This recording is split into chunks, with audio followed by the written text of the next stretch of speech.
പക്ഷെ 110 സീറ്റാണ് ടാർഗറ്റ് വെച്ചിരിക്കുന്നത്. അത് കുറച്ച് കൂടുതലല്ലേ?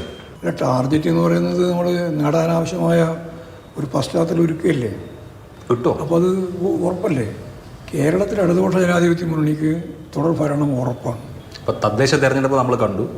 തദ്ദേശ തെരഞ്ഞെടുപ്പ് തന്നെ വെച്ചിട്ടാണ് പറയുന്നത്. തിരിച്ചടി എന്ന് പറയുന്നത് 4 കോർപ്പറേഷനുകൾ UDF ആണ് ഭരിക്കുന്നത്. തിരുവനന്തപുരം കോർപ്പറേഷൻ BJP പിടിച്ചു. ഒരു കോർപ്പറേഷനിലേക്ക് LDF ഒതുങ്ങിപ്പോയി. ജില്ലാ പഞ്ചായത്തുകൾ പകുതി UDF പിടിച്ചു. ഗ്രാമപഞ്ചായത്തുകൾ ഭൂരിപക്ഷം UDF ആണ്. അപ്പോൾ ഈ ഒരു അവസ്ഥയിൽ എങ്ങനെയാണ് 110ലേക്കൊക്കെ വരിക? അതെല്ലാം മാറിക്കോളും, സംഭവം എല്ലാം മാറും.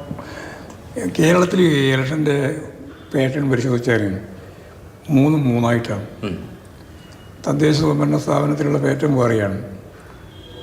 അത് ചിലപ്പോൾ ജയിക്കും, നല്ലപോലെ ജയിക്കും, ചിലപ്പോൾ നല്ലപോലെ തോക്കുകയും ചെയ്യും. തോറ്റിട്ടുണ്ട്, അനുഭവമുണ്ട് നമ്മുടെ മുമ്പിൽ. 2010 പിന്നെ 2015 നല്ലപോലെ ജയിച്ച് മുന്നോട്ട് വന്നിട്ടുള്ള അനുഭവമുണ്ട്. 20 ഉണ്ട്. ഇപ്പോൾ നമ്മൾ 25 അനുഭവം അത്രത്തോളം മെച്ചപ്പെട്ട ഒന്നല്ല. പരാജയം അപ്രതീക്ഷിതമായിട്ട് തന്നെ ഉണ്ടായി എന്നുള്ളത് തന്നെയാണ് നമ്മൾ കണ്ടിട്ടുള്ളത്. കഴിഞ്ഞ തവണ ഫോളോ ചെയ്ത ഒരു പ്രിൻസിപ്പിൾ എന്ന് പറയുന്നത് 2 തവണ മത്സരിച്ചവർ മാറി നിൽക്കുക എന്നുള്ളത് വളരെ സ്ട്രിക്റ്റ് ആയിട്ട് മുതിർന്ന നേതാക്കൾക്കടക്കം അത് ബാധകമാക്കി. ഇത്തവണ ആ കാര്യത്തിൽ ശാഠ്യമുണ്ടോ? അത് ഞങ്ങൾ ഇപ്രാവശ്യം എന്താണ് ക്രൈറ്റീരിയ എന്ന് തീരുമാനിച്ചു കഴിഞ്ഞില്ല.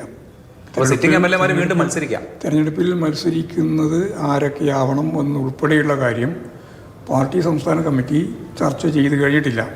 പിന്നെ മാധ്യമങ്ങളൊക്കെ ഇങ്ങനെ ഓരോന്നിങ്ങനെ അടിച്ച് പറയുന്നതെന്ന് മാത്രമേ ഉള്ളൂ, അതിലൊന്നും കാര്യമില്ല. അല്ല, ഇതൊരു ഡു ഓർ ഡൈ ബാറ്റിലാണല്ലോ. അപ്പോൾ മണ്ഡലം നിലനിർത്താൻ അനിവാര്യമായ സാന്നിധ്യമാണെങ്കിൽ 2 തവണ മത്സരിച്ചവരും 2 തവണ MLA ആയവരും വീണ്ടും മത്സരിക്കാം.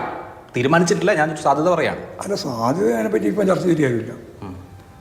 ഞങ്ങൾക്ക് തീരുമാനത്തിൻ്റെ ഭാഗമായിട്ട് തന്നെ ചർച്ച ചെയ്യണം. പിന്നെ എന്തിനാണ് വെറുതെ സാധ്യതയെ പറ്റി ചർച്ച ചെയ്യേണ്ട കാര്യം? പിണറായി വിജയന്റെ നേതൃത്വത്തിലായിരിക്കുമോ തെരഞ്ഞെടുപ്പ്? ഒരു സംശയമില്ല, അക്കാര്യത്തിന് ആയിക്കതർക്കുള്ളത് ക്യാപ്റ്റൻ പിണറായി ആയിരിക്കും.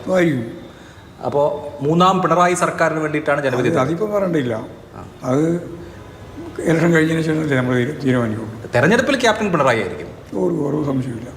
മാഷ് തവണ മത്സരിക്കുന്നുണ്ട്? ഞാൻ മത്സരിക്കുന്നില്ല. അപ്പോൾ ഒരു കാര്യത്തിൽ തീരുമാനമായി. അതിലിപ്പോൾ പുതുതാരം ഉണ്ടാവേണ്ട കാര്യമൊന്നുമില്ല, അത് ഉറപ്പല്ലേ.